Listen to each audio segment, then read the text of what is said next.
Carrie Danes, Jessica Fellows. Como identificar um psicopata? Cuidado, ele pode estar mais perto do que você imagina. O escorpião e a rã, uma fábula. Um escorpião e uma rã encontraram-se às margens de um riacho. O escorpião queria atravessar para o outro lado e então pediu à rã que o levasse nas costas. Mas como saberei que você não vai me picar? Perguntou a rã desconfiada. É lógico que não vou fazer isso, respondeu o escorpião. Se eu picá-la, também morrerei. Satisfeita, a rã concordou e o escorpião subiu em suas costas. Na metade da travessia, o escorpião deu uma ferroada na rã, condenando ambos à morte.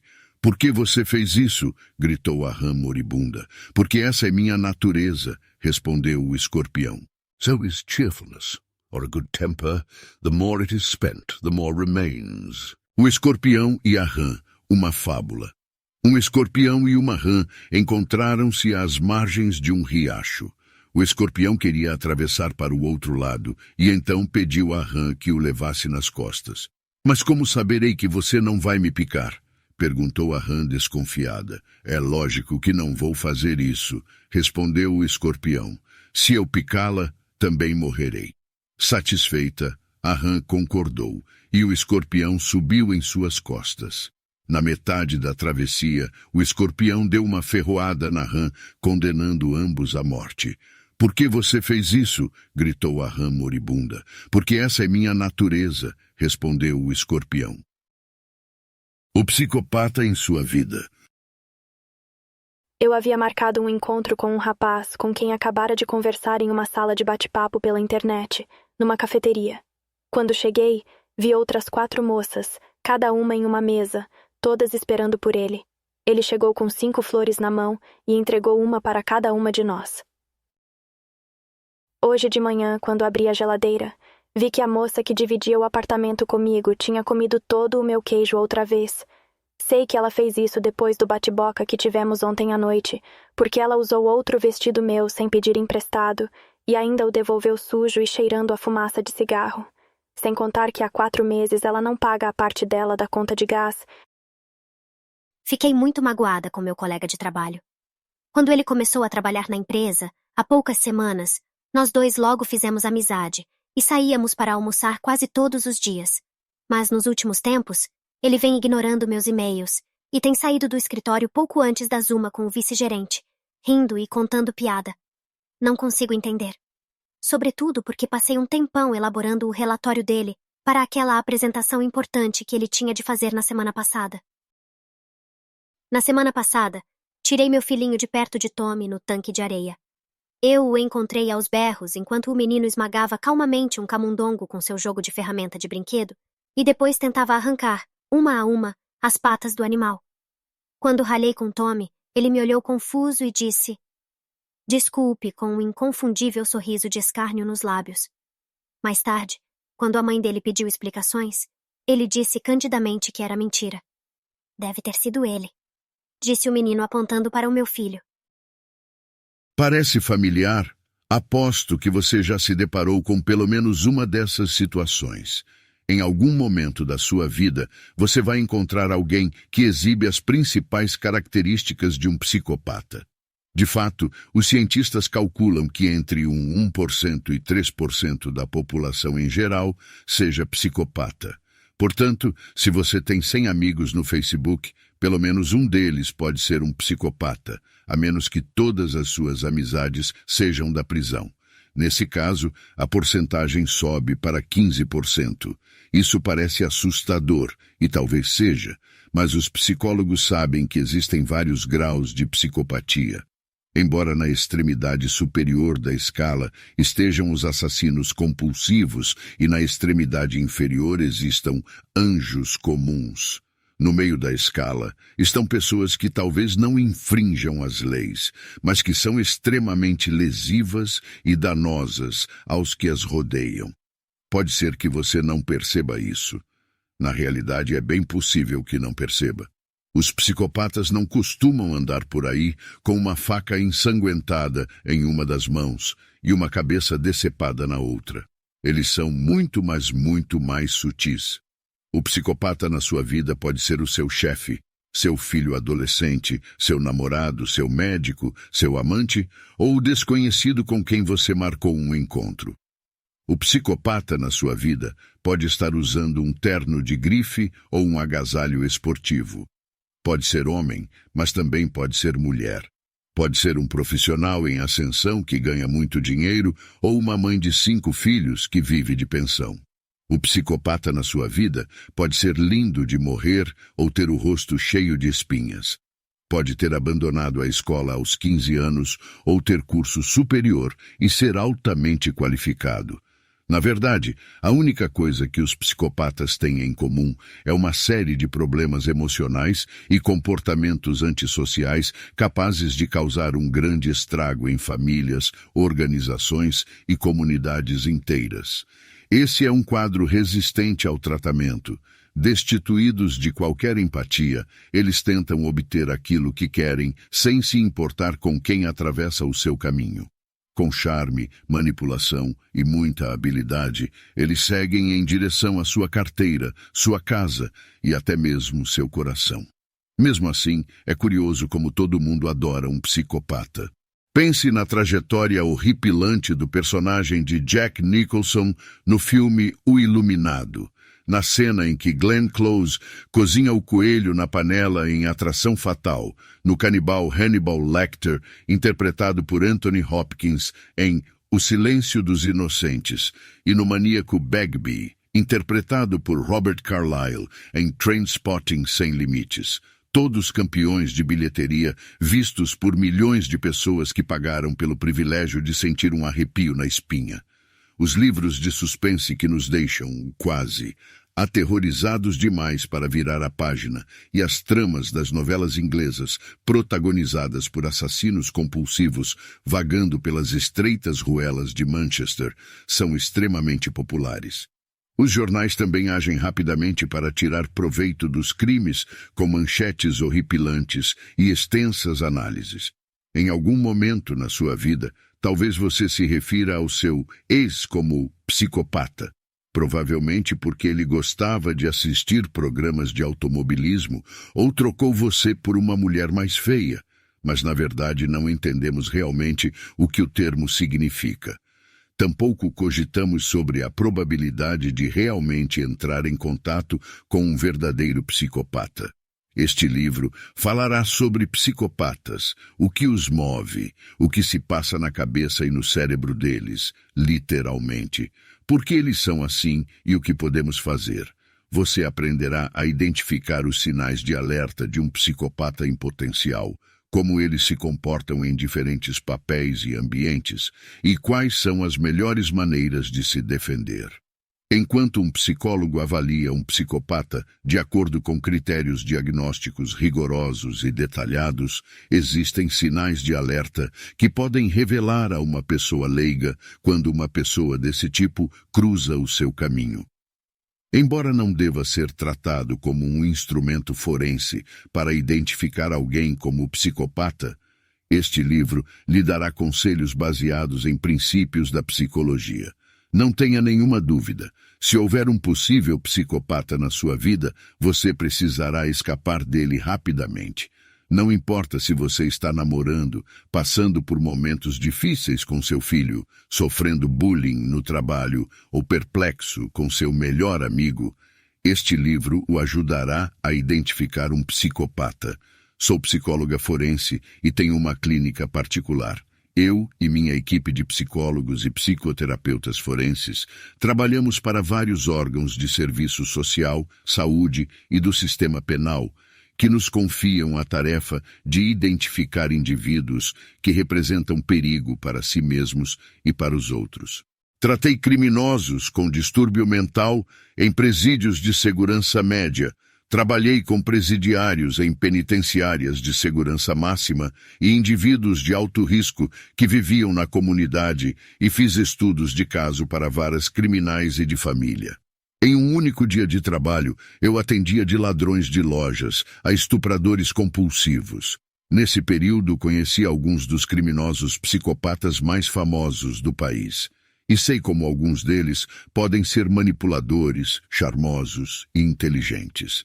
Eu entrevistei um dos primeiros psicopatas que avaliei em uma penitenciária de segurança máxima. Para chegar até ele, tive de atravessar grossas portas de aço. Para minha própria segurança, havia botões de pânico instalados na sala de entrevista, e um agente penitenciário ficava o tempo todo do lado de fora da porta. Eu tinha sido solicitada a avaliá-lo como parte do processo de apreciação do seu pedido de livramento condicional. Ele tinha sido condenado à prisão perpétua pelo assassinato da avó, que matara a facadas durante uma discussão sobre o equivalente a uns R$10. No entanto, qualquer pessoa que me visse entrar na sala pela primeira vez pensaria que era ele quem iria me entrevistar. Ele havia providenciado para que outros detentos me servissem chá e também redistribuído os poucos móveis da sala para torná-la mais confortável. Levou uma lista de tópicos que ele achava que seria bom discutir. Esse foi o primeiro sinal de alerta sobre suas tendências psicopatas. Como querem causar uma boa impressão, os psicopatas costumam demonstrar uma falsa preocupação com o bem-estar do entrevistador. Sem falar do ar de superioridade deles, o que significa que eles tentam controlar a entrevista como se estivessem em uma coletiva de imprensa ou algo do gênero. Eu havia consultado os arquivos do cliente e não tinha nenhuma ilusão quanto aos crimes que ele havia cometido. No entanto, em razão da tranquilidade com que ele respondeu às primeiras perguntas e de sua clara habilidade com as palavras, ainda assim eu o achei agradável e charmoso. Naquele primeiro dia, ele me contou a história da sua vida, bem, a sua versão, retratando-se como o herói trágico. Ele disse que tinha apanhado muito da mãe, que chorava toda noite de saudades do pai, e que era um menino tímido e quieto que lutava com sua autoestima. Ele foi tão convincente que quase chorei junto com ele, mas seu comportamento emotivo mudou rapidamente, outro sinal de alerta. No segundo dia de entrevista, eu apontei as claras discrepâncias entre o relato que ele fez da vida dele e as informações que constavam nos arquivos. Ele não ficou nem um pouco perturbado com as inconsistências e alegou misteriosos esquecimentos e lapsos de memória, quinto sinal de alerta. Convenientemente, lembrou-se de ter cometido furtos qualificados, várias falcatruas e molecagens, como torturar os gatos do vizinho, sinal de alerta, sinal de alerta.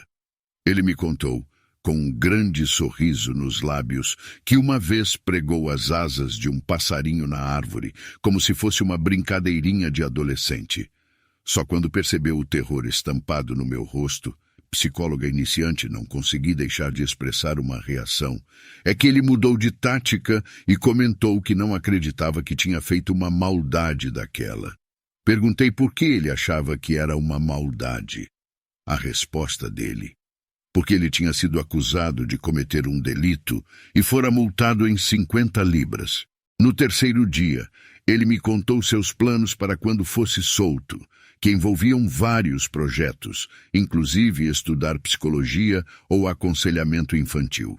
Ele aproveitava todas as oportunidades de cursos oferecidos aos presos, tanto, na verdade, que uma auxiliar de professora foi transferida para outro presídio, depois que veio à tona que ele tinha convencido a moça de que sabia onde ela morava e a estava obrigando a lhe levar objetos não permitidos no sistema carcerário. Foi só uma brincadeira, disse ele. Bem feito! Quem mandou ela ser tão boba? Ele também deixou escapar que havia se preparado para a avaliação. Isso significa que tinha lido laudos de outros presos que tiveram o pedido de liberdade condicional negado, na esperança de se sair melhor. E também um livro de psicanálise. No final, ele colocou a mão no meu joelho e perguntou: como é que eu me saí? Ao longo dos 3 dias de entrevista, a pontuação dele foi subindo na minha escala pessoal e nada científica, de arrepio na nuca, e também em parâmetros mais válidos e convencionais de psicopatia.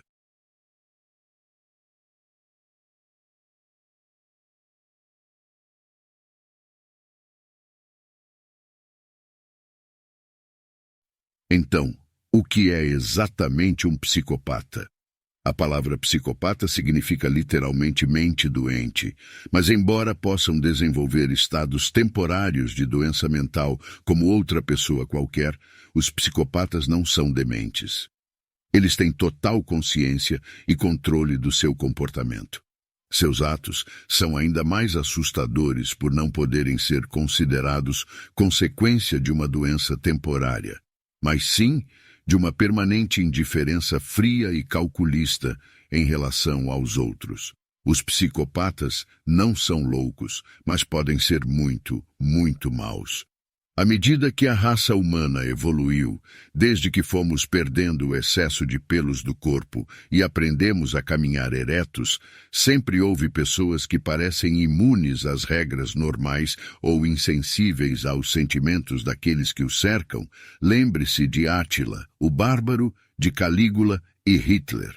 Pode-se argumentar que toda a nossa história foi moldada por diversos psicopatas extremos, mas como até a década de 40 não havia parâmetros para a avaliação de psicopatia, é difícil comprovar isso. Antes disso, a sociedade simplesmente declarava que essas pessoas tinham falência moral ou maldade pura e simples. Em 1941, Harvey Cleckley, psiquiatra norte-americano, publicou o primeiro trabalho de peso sobre psicopatas, intitulado The Mask of Sanity, a Máscara da Sanidade. Foi ele que introduziu o termo na cultura popular.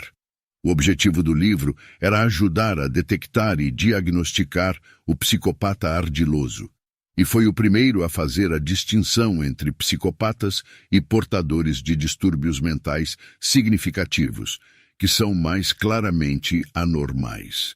Um comentário à parte, Harvey Cleckley também foi o primeiro psiquiatra a ser solicitado a apresentar provas no julgamento de Ted Bundy, assassino compulsivo, condenado em 78 por mais de 30 assassinatos.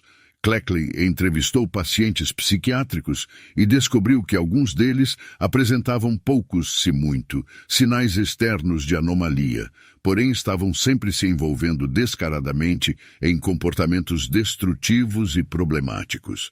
As atitudes desses pacientes em relação às outras pessoas e ao mundo em geral revelavam deficiências acentuadas exatamente nos aspectos emocionais que nos identificam como seres humanos. Cleckley concluiu que os psicopatas são singularmente incapazes de entender o significado da vida como as pessoas comuns a vivenciam. Atualmente, o padrão internacional para avaliação e diagnóstico de psicopatia é a escala PCLR, Lista de Verificação de Psicopatia, Psychopathy Checklist Revised, criada pelo Dr. Robert Hare em 1991. Trata-se de um instrumento extensamente pesquisado que mede o grau em que uma pessoa demonstra as 20 qualidades fundamentais de um psicopata. A avaliação por meio da escala PCLR é complexa e tem de ser feita por um psicólogo devidamente qualificado e altamente treinado. A pontuação baseia-se em extensas entrevistas e análises de informações provenientes de arquivos.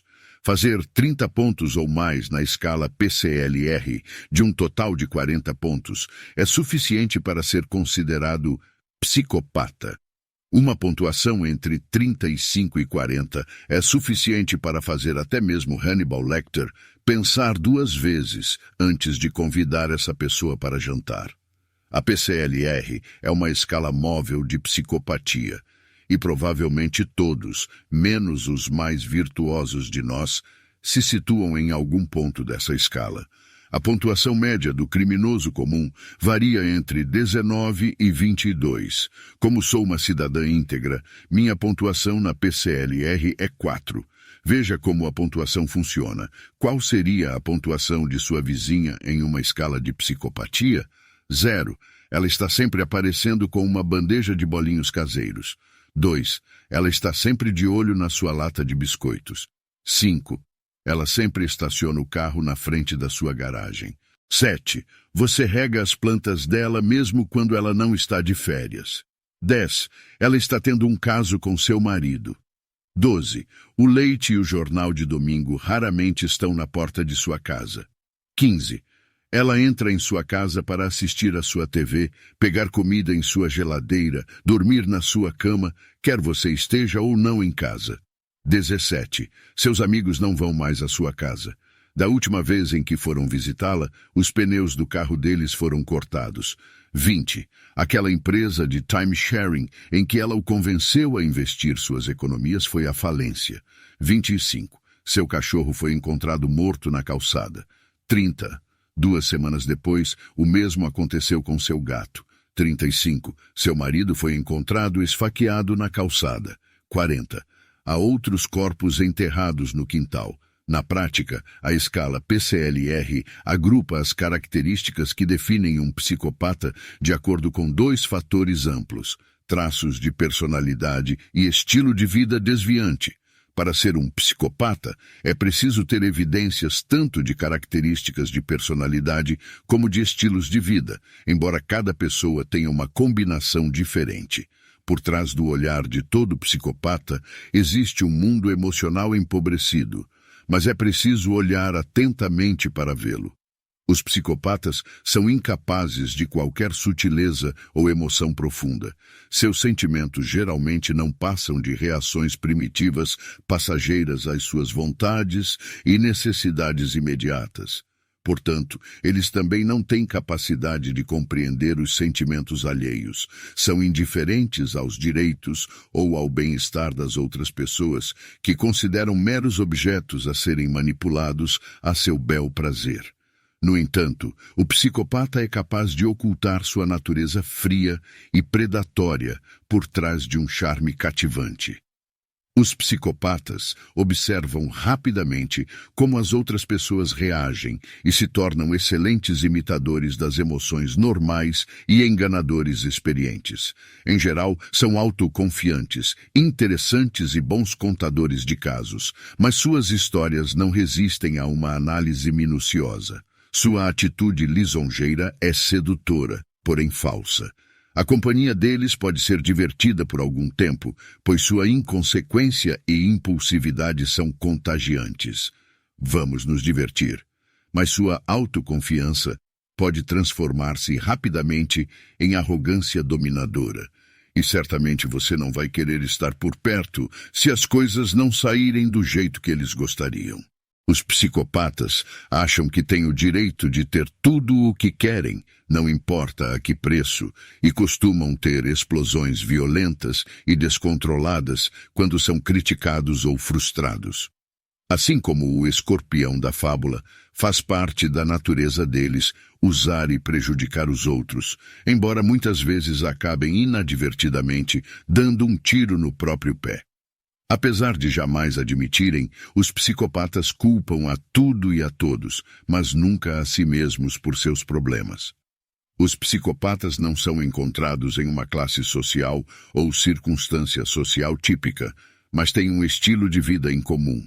Provavelmente, desde o princípio foram considerados a ovelha negra da família e passaram a vida toda se recusando a aceitar os padrões vigentes, violando regras, quebrando promessas e partindo corações.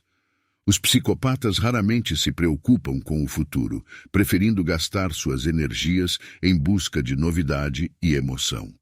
Eles nunca vão perder o sono porque não pagaram uma conta, perderam o emprego ou até mesmo receberam um aviso de despejo. Eles gostam de ser parasitas e dependerem de outras pessoas, não só financeiramente, mas também para tudo o que querem obter. Obviamente, seu relacionamento com as outras pessoas é tenso e superficial. Eles não têm nenhum sentimento de lealdade e passam para o próximo alvo assim que a fonte tiver secado. Geralmente não cumprem nenhum tipo de compromisso nem se preocupam com o futuro. Sexo é indiscriminado, sem importância ou simplesmente outro meio de atingir um fim. Itens da escala de psicopatia. Fatores relacionados ao estilo de vida. Vários relacionamentos conjugais de curta duração. delinquência juvenil, violação da liberdade condicional, versatilidade criminal, necessidade de estimulação, tendência ao tédio, estilo de vida parasitário, promiscuidade sexual, problemas precoces de conduta, ausência de metas realistas de longo prazo. Traços de personalidade, loquacidade, charme superficial, autoestima inflada, mentira patológica, enganador, manipulador, ausência de remorso ou sentimento de culpa, afetividade superficial, indiferença, falta de empatia, descontrole comportamental, impulsividade, irresponsabilidade, incapacidade de assumir a responsabilidade pelos próprios atos. As características da psicopatia se sobrepõem aos critérios diagnósticos de vários transtornos da personalidade. Os portadores de transtornos da personalidade vivem de acordo com percepções rígidas, restritas e distorcidas sobre si mesmos, sobre outras pessoas e situações. Os narcisistas, assim como os psicopatas, têm um sentimento exagerado, irreal, da própria importância. Eles superestimam arrogantemente suas capacidades, suas realizações e seus contatos, a ponto de mentir descaradamente. Preocupam-se com fantasias de riqueza, fama e sucesso. Egocêntricos, são incapazes de identificar-se com os sentimentos e as necessidades dos outros, que são considerados inferiores e são imediatamente explorados. Assim como os psicopatas, os narcisistas têm episódios de raiva descontrolada quando a percepção que têm de si mesmos é questionada. Apesar das semelhanças, os portadores de transtorno da personalidade narcisista não violam as regras da mesma maneira que os psicopatas. Eles se consideram acima da lei, mas não são tão totalmente ou aleatoriamente antissociais. Apesar de serem invejosos e depreciarem os outros, em geral não são tão calculistas em sua maldade. Algumas pessoas se referem à psicopatia como narcisismo exacerbado para transmitir as semelhanças entre os dois quadros, mas também ressaltar o lado mais sombrio, mais brutal e deliberado dos psicopatas. De acordo com critérios diagnósticos, o narcisismo é indicado pela presença de pelo menos 5 das seguintes características. 1. Tem um sentimento grandioso acerca da própria importância. Por exemplo, exagera ao falar de realizações e talentos. Espera ser reconhecido como superior, sem que ocorram realizações à altura. 2. Preocupa-se com fantasias de sucesso ilimitado, poder, inteligência, beleza ou amor ideal. 3. Acredita que é especial e único e que só pode ser compreendido por ou deve associar-se a outras pessoas ou instituições especiais ou de status elevado. 4. Exige admiração excessiva. 5. É presunçoso. Tem expectativas irracionais de receber um tratamento especialmente favorável ou obediência automática às suas expectativas. 6. Explora os relacionamentos interpessoais, tirando vantagem de outros para atingir seus próprios objetivos. 7. Não tem empatia, reluta em reconhecer ou identificar-se com os sentimentos e as necessidades alheias. 8. Sente inveja de outras pessoas ou acredita ser alvo da inveja alheia. 9. Tem atitudes e comportamentos insolentes. Da mesma forma, os itens sobre estilo de vida da PCLR estão intimamente relacionados ao transtorno da personalidade antissocial. Segundo o Manual Diagnóstico e Estatístico de Transtornos Mentais, os portadores desse transtorno apresentam agressividade recorrente, incapacidade de manter o emprego ou honrar dívidas e desrespeito sistemático e sem remorso às leis. Provavelmente a maior parte da população carcerária poderia ser diagnosticada com precisão como portadora de transtorno da personalidade antissocial. Mas isso não faz com que todos sejam psicopatas, pois eles também teriam de demonstrar uma grande dose de outras características de deficiências interpessoais e emocionais desse quadro. Para preencher a cartela toda de um bingo de psicopatia, uma pessoa precisaria ter uma ficha criminal igual à dos gêmeos Cray, ter começado a acumular prisões, ainda bem jovem, e ter mostrado o dedo do meio às restrições impostas por frustrados juízes e serviços de liberdade condicional.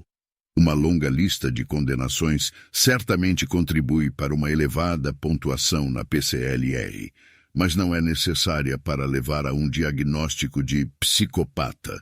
Embora essas condenações representem provas claras de mais da metade dos itens da PCLR, esses itens podem ser combinados de várias maneiras. Nem todos os psicopatas são iguais, e o fato de uma ou duas características não estarem presentes não significa que uma pessoa não se enquadra no quadro global. Se você encontrar alguém que, por exemplo, leva uma vida parasitária, mas em outros aspectos não tem nada de excepcional, saiba que isso não o torna um psicopata. Talvez seja apenas um aproveitador. O perfil psicológico que define a natureza do psicopata atrai esses indivíduos e os equipa especialmente para uma vida de crimes. Não é de admirar, portanto, que a probabilidade de encontrar psicopatas em presídios seja pelo menos 15 vezes mais elevada do que na população em geral.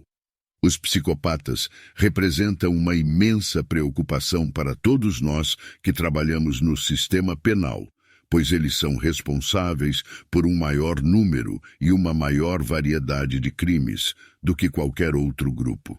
Em geral, eles têm mais probabilidade de cometer crimes violentos ou outras formas de crimes caracterizados por agressão e truculência do que os criminosos comuns.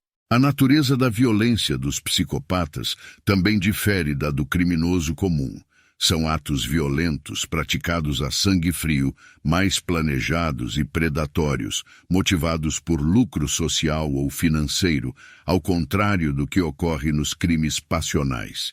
Mas embora infringir a lei seja uma opção comum dos psicopatas, certamente não é a única. Há um grupo distinto, às vezes, formado por indivíduos denominados psicopatas bem-sucedidos ou subclínicos, que não trilha o caminho óbvio do crime. Talvez sejam particularmente inteligentes ou cultos, menos fortuitos do que o psicopata típico. Talvez tenham desenvolvido habilidades sociais altamente refinadas e conseguido se inserir em um setor da sociedade em que foram aceitos e conquistaram confiança, por exemplo, um advogado, um corretor de valores ou até mesmo um psiquiatra. Outros psicopatas operam nos limites da lei. Sua conduta pode não ser ilegal, não exatamente, mas é imoral e possivelmente devastadora para aqueles que têm a infelicidade de se envolver com eles.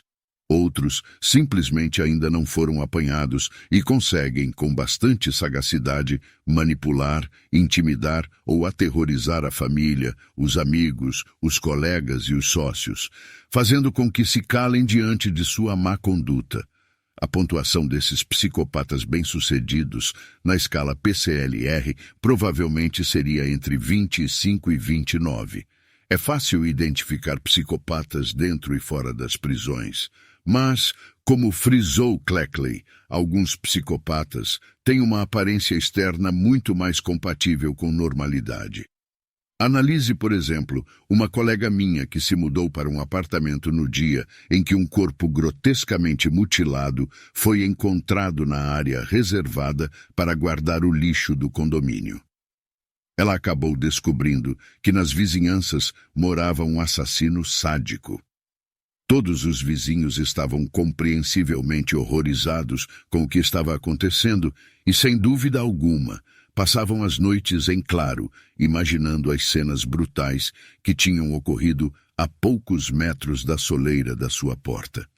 Muitos comentaram que havia muito tempo que suspeitavam que o cara que morava no bloco 3 tinha a palavra psicopata escrita na testa. Enquanto isso, minha conhecida simplesmente curtia a atenção da mídia, exibindo uma expressão de choque e falando frases de efeito exageradas para todo repórter de televisão que encontrava. Curiosamente, ela não fez nenhum comentário sobre a tragédia em relação à vítima, muito menos alguma observação de passagem sobre o mundo terrível em que vivemos, Na verdade, a única coisa que ela disse em particular foi que estava irritada com o fato de a investigação policial estar retardando sua mudança. Pior ainda, que os preços dos imóveis provavelmente iam cair na região. Em conversa com os vizinhos, ela conseguiu descobrir a identidade do morto e mais tarde foi ao enterro, não para prestar uma homenagem à vítima, mas para tirar fotos do caixão e dos parentes desconsolados que mais tarde tentou vender para um jornal. No final, ninguém se interessou pelas fotos, mas ela me disse despreocupadamente que não tinha perdido seu dia, porque pelo menos os comes e bebes estavam bons. Independentemente de qual fosse a condição psicológica do assassino, suspeito de que seus problemas iam além de simples psicopatia, tive a impressão de que outro psicopata, embora menos perigoso, havia se mudado para o prédio no mesmo dia em que ele tinha saído. Esse lobo em pele de cordeiro pode ser o psicopata na sua vida e o principal foco deste livro. Se o seu namorado acabou de ser condenado à prisão perpétua por ter cometido o 89º assassinato, desferiu uma cabeçada no advogado de defesa dele e afanou sua bolsa quando estava sendo levado para a cela, você não precisa que um livro lhe diga o que há de errado.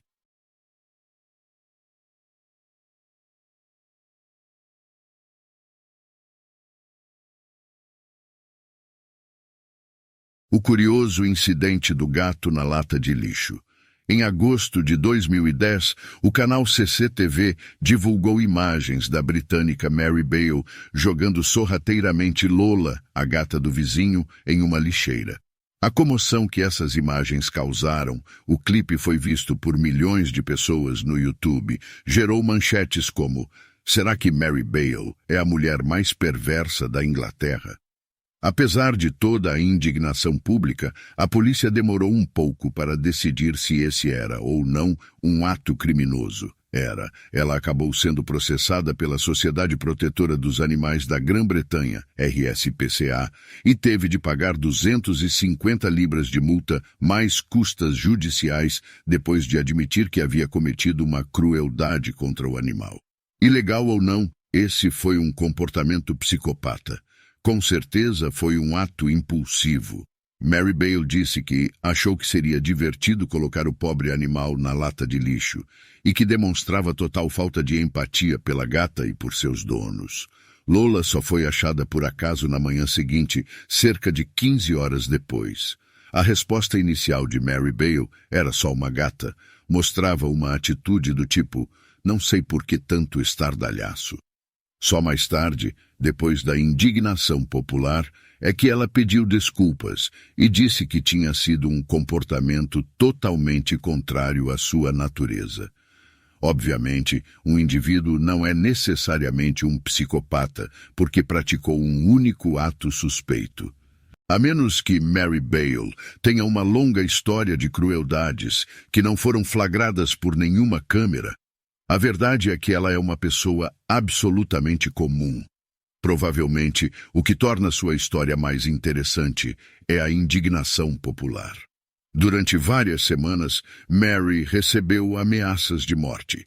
As pessoas ligavam pedindo que ela fosse despedida do emprego e manifestavam sua ira e revolta na internet. Todo o curioso incidente ilustra que quando indivíduos violam as regras de conduta moral, escritas ou tácitas, nós não lidamos bem com isso. Mulheres também. A American Psychiatric Association, Associação Americana de Psiquiatria, calcula que aproximadamente 3% dos homens e 1% das mulheres na população, em geral, sejam psicopatas. Em geral, as mulheres psicopatas obtêm uma pontuação mais elevada nos itens sobre personalidade do que nos itens sobre estilo de vida da escala PCLR. Portanto, é bem possível que sejam psicopatas bem-sucedidas que conseguem passar despercebidas.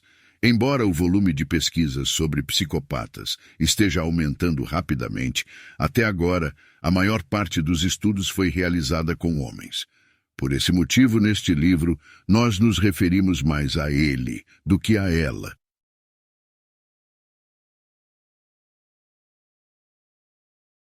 Psicopatia tem cura?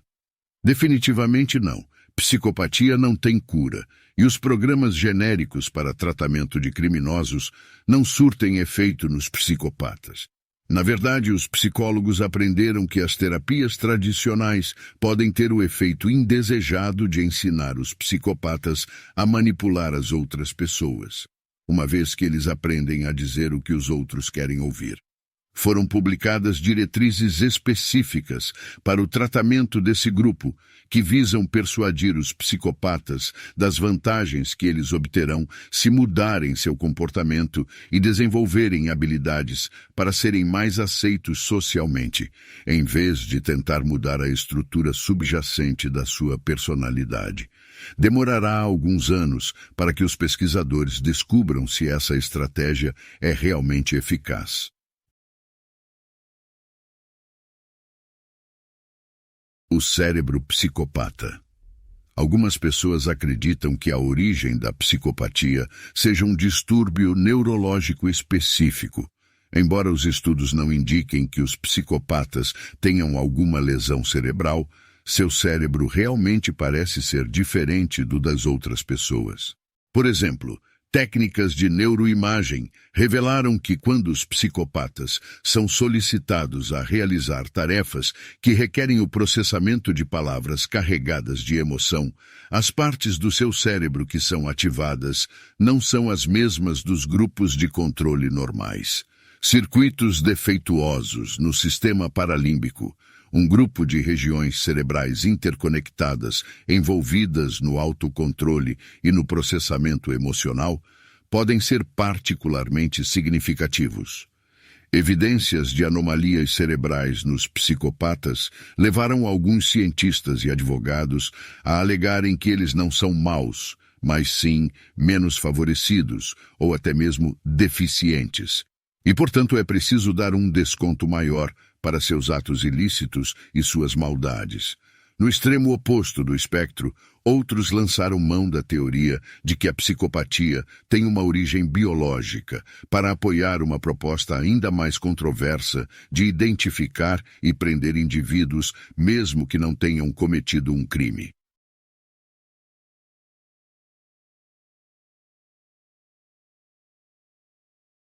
Diferença entre sociopata e psicopata.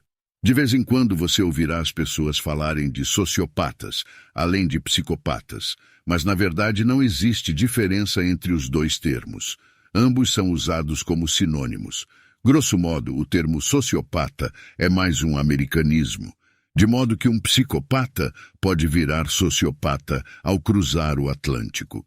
O termo sociopata surgiu por duas razões. Em primeiro lugar, porque alguns psicólogos achavam que a palavra psicopata era muito parecida com psicótico.